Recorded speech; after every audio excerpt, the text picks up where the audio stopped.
Hello and welcome to the OWC instructional series of videos. In this installment, we're going to show you how to add an SSD to a 2012 or 2013 21.5-inch iMac that has the appropriate port. We'll be installing this upgrade on a 2012 model iMac, but the process is the same for the 2013 model as well. You should watch this video in its entirety before attempting this upgrade. The display on the iMac is held in place with an adhesive around the edges which you'll have to pry apart. This is an extremely tricky process which runs the risk of damaging the display, so professional installation is recommended. We've already gathered our materials, shut down and unplugged the iMac, and are working on a soft static-free work surface. We are now ready to begin.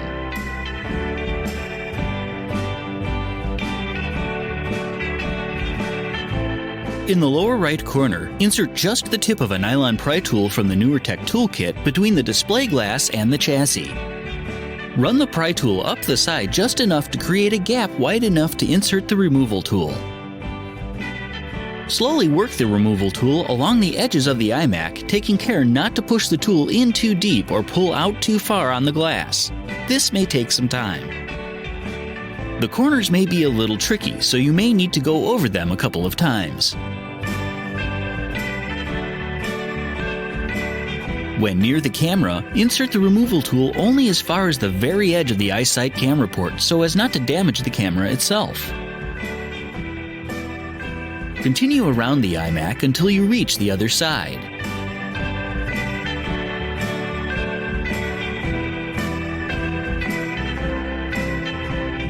You may now lay the iMac face up on your work surface and attach the suction cups to the upper corners.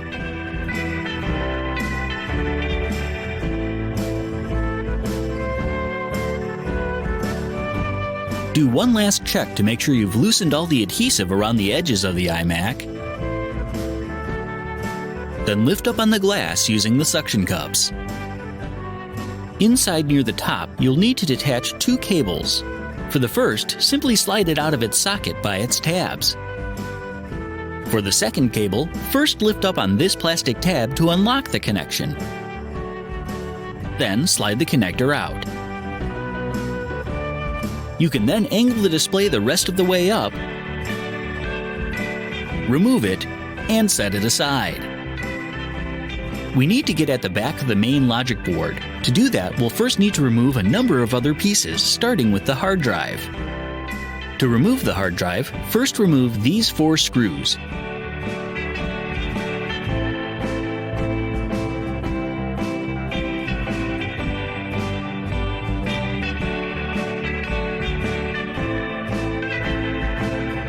You should then be able to remove the drive retainers and lift the drive out of the bay.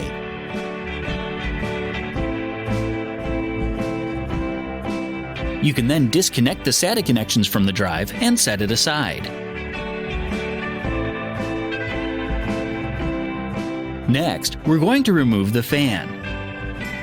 The first step is to unplug the fan connector from the logic board by simply sliding it out of its slot by the tabs.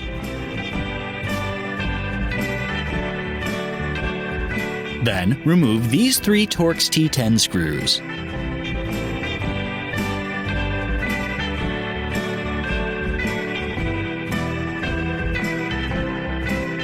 You should then be able to lift the fan up and out of the iMac. Next, we need to remove the power board. The first thing to do is to detach these 2 cables. Both these cables slide out of their connectors in the same way as the others.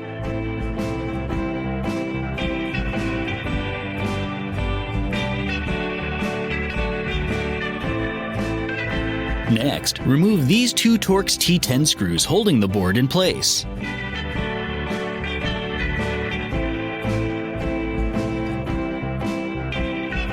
You can now work the board out.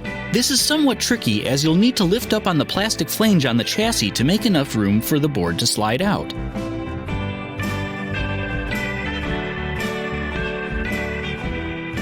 Next, you'll need to disconnect the cable on the underside of the logic board.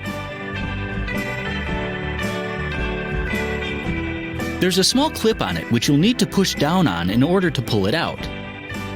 You can then remove a similar cable under the chassis of the iMac. You can now set the power assembly aside. Next, we can remove the hard drive bay itself. It's held in place by a single Torx T10 screw.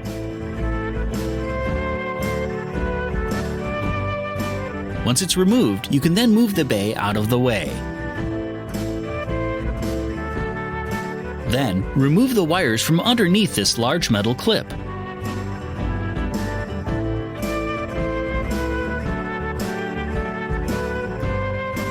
Now, we need to remove the 4 Torx T8 screws holding in the heatsink.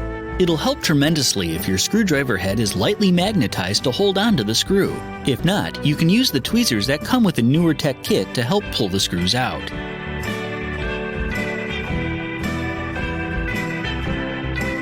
Once the screws are removed, you'll need to peel off the piece of adhesive plastic attached to the non-fan end of the heatsink and set it aside. Next, we need to move this speaker assembly off to the side of the iMac. First, remove the antenna cable from its channel on the side. Next, undo the 2 Torx T10 screws holding it in place. Then, simply move the assembly up and over to the side.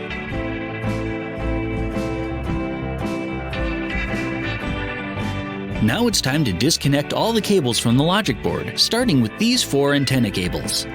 To remove these, gently lift straight up on the connectors until they pop loose. Be careful as these connectors are very fragile.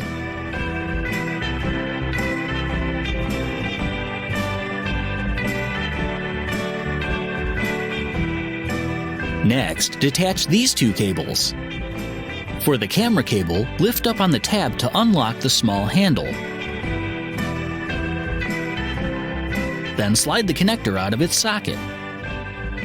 Remove the speaker cable by gripping the tabs and simply sliding it out.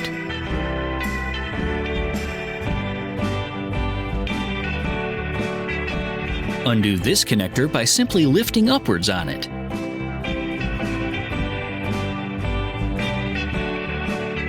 The last cable to detach is this speaker cable, which slides out of its socket like the other one.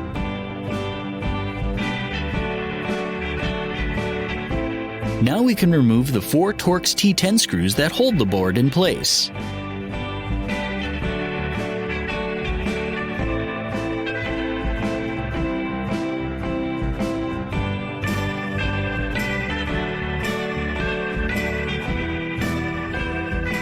Gently pull the logic board out of the iMac, being careful not to catch on any of the surface mount components.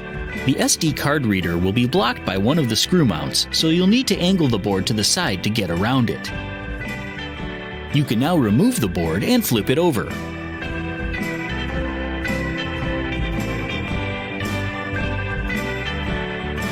On models that can take an SSD, the bay is located here.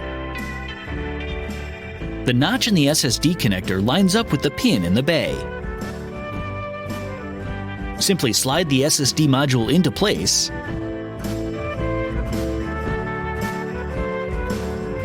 and secure it using the small Torx T5 screw that came with it.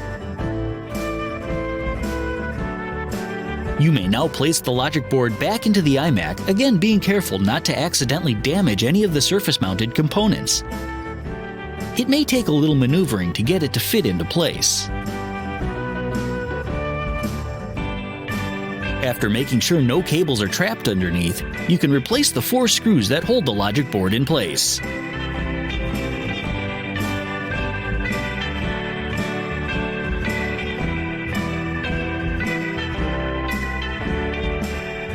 You can then reattach the cables, starting with this speaker cable, which just slides into its socket.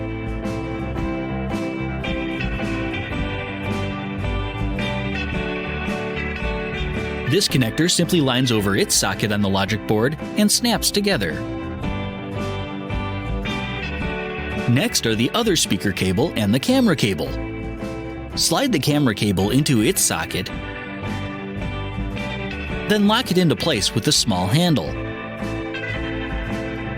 The speaker cable simply slides into place like the other one. Finally, we can reattach the antenna cables. These should have remained in order. simply line up the connectors and press them together.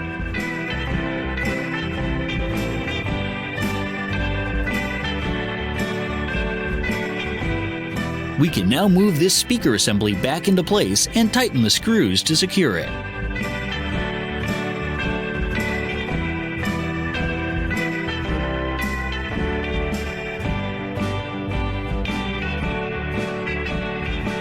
Then, replace the antenna cable in its channel along the side of the unit.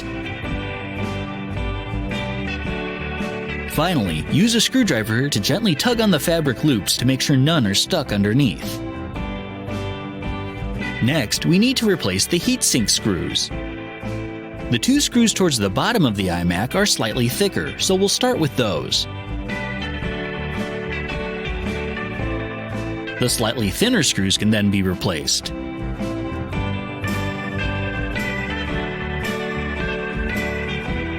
Finally, place the plastic cover back in place over the heatsink vent. The residual adhesive should allow it to stick.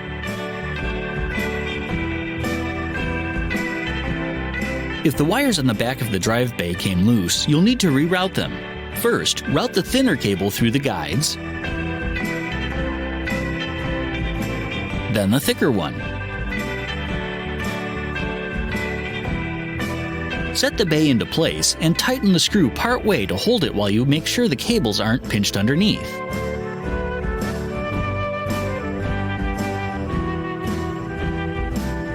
You can then tighten the screw fully and run the two SATA cables and the speaker cable under the metal clip by the heatsink, adjusting them so that they sit out of the way. Next, we can replace the power board. First, slide the small cable into its socket in the chassis until it clicks into place. Then, do the same with the cable going to the logic board.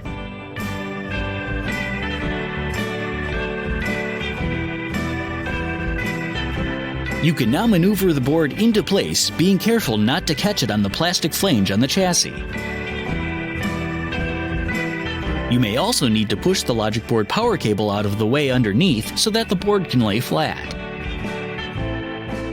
Once you have it in place, you can secure it with the two Torx T10 screws. Finally, reattach this cable to the logic board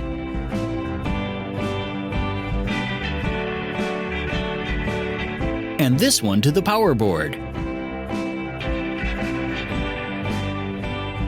You can now attach the SATA cables to the hard drive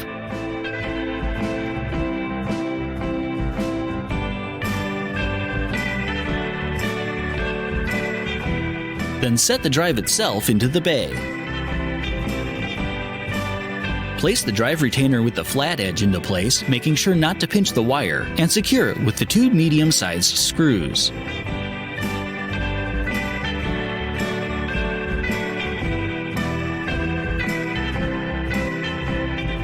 Do the same with the other side. The side over the power board takes the long screw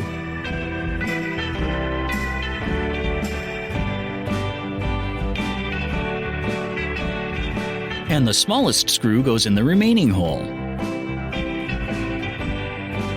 The last thing to replace should be the fan. Set the fan into place and secure it using its three Torx T10 screws.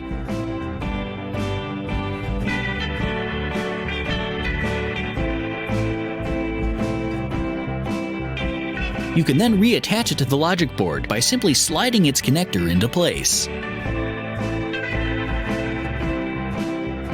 Now it's time to replace the adhesive that holds the display to the iMac. First, peel up any of the original adhesive remaining on the iMac.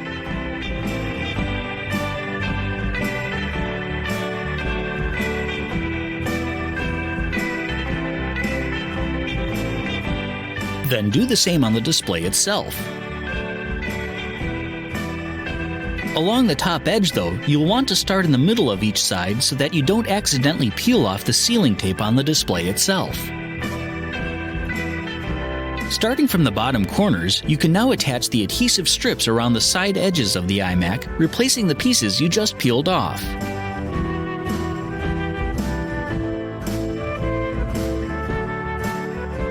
Along the top edge, start near the eyesight camera but not covering it, then work outward.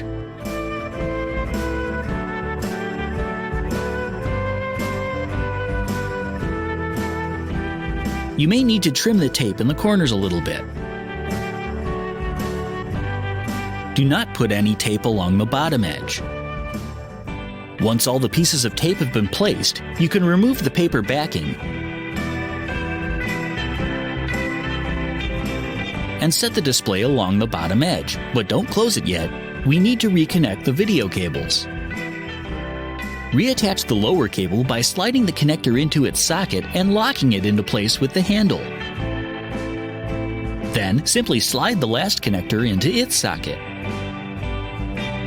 You can now carefully lower the display into place, making sure you have the edges lined up correctly. Gently squeeze along the edges to make sure the adhesive sticks. You may want to use a microfiber cloth to avoid any extra fingerprints. You can then detach the suction cups and set your iMac upright. Clean any remaining marks off your iMac